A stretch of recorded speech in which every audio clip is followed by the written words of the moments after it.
Continue missed calls ఉన్నాయి. ఏంట్రా బాబు ఇన్ని ఉన్నాయి మేనేజర్ దగ్గర నుంచి, చిరంజీవి గారు మేనేజర్ మోహన్ గారి దగ్గర నుంచి మెసేజ్లు, ఇన్ని ఫోన్లు. గుండె ఆగిపోయింది నాకు. ఏదో అయిందిరా బాబు ఇవాళ అయిపోయామో అనుకున్నాను. ఇక్కడిని వెంటనే ఫోన్ చేశాను. ఫోన్ చేస్తే సమీర్ గారు మీరు ఎక్కడున్నారండి, వెయిటింగ్ అండి, హీరో గారు వచ్చేసారు, క్యారవాన్లో ఉన్నారు, ఏంటి లేట్ అడుగుతున్నారండి, గంటన్నర నుంచి కొడుతున్నామండి ఫోన్లు మీకు. నిన్న చెప్పాను కదా మీకు నేను మాలేసుకుంటున్నాను, ఇదేంటి అదేదో కొత్తగా అడుగుతారేంటి నన్ను, నేను ఏదో చెప్పనట్టు. లేదండి మీరు వచ్చేసేయండి, ఏదేదో మారింది అదంతా సీన్, మీదే ఫస్ట్ పెట్టారు. అక్కడ వెళ్ళంగానే దత్తుగారు వాళ్ళందరూ ఎదురుగా నించున్నారు. వెళ్ళండి వెళ్ళండి వెళ్ళండి ఫాస్ట్గా వెళ్ళండి.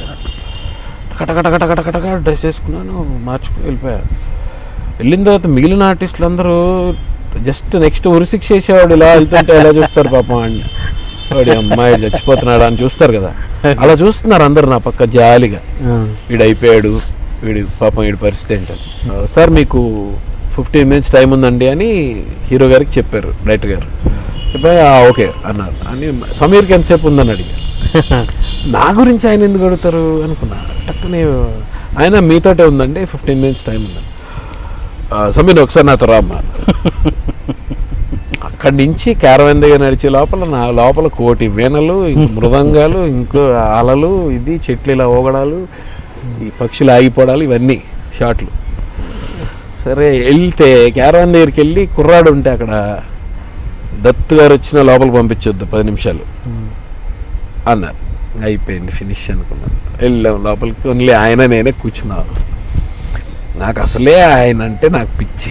నేను ఆయన దగ్గర ఎదురుగా కూర్చుని అక్కడ ఉంటే నాకు ఏం మాట్లాడాలో అర్థం కావట్లేదు. ఏమ్మా ఏం జరుగుతున్నాయి, ఏం చేస్తున్నావు ఇంకా ఏవో చెప్పాను.